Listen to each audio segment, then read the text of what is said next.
पश्चिम बंगालमध्ये भाजपा सरकारचा शपथविधी होणं हा अत्यंत भावनिक क्षण असल्याचं मुख्यमंत्री देवेंद्र फडणवीस यांनी म्हटलं आहे. पंतप्रधान नरेंद्र मोदी आणि अमित शहा यांची रणनीती आणि भाजपा कार्यकर्त्यांच्या अथक परिश्रमामुळे बंगालमध्ये अभूतपूर्व विजय मिळाल्याचं त्यांनी सांगितलं. ते आज मुंबईत पत्रकारांशी बोलत होते.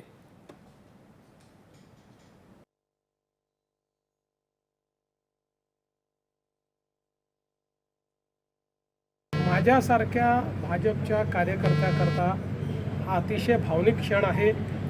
कारण आमचे आद्य पुरुष डॉक्टर श्यामाप्रसाद मुखर्जी यांचा बंगाल, अनेक वेळा आम्हाला लोक प्रश्न विचारायचे की श्यामाप्रसाद मुखर्जींच्या बंगालमध्ये तुम्ही का निवडून येत नाही.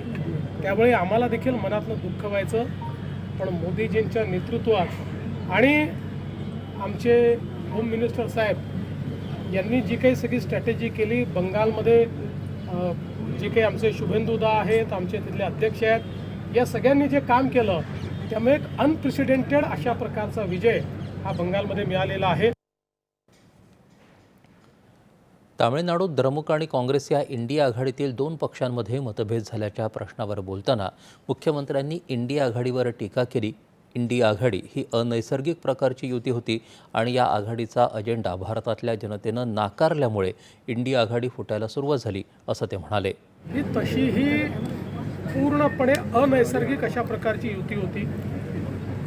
आपल्या राज्यात भांडायचं आणि दिल्लीमध्ये हातात हात घ्यायचे अशा पद्धतीनं केवळ एक अजेंडा होता, मोदीजी हटाव.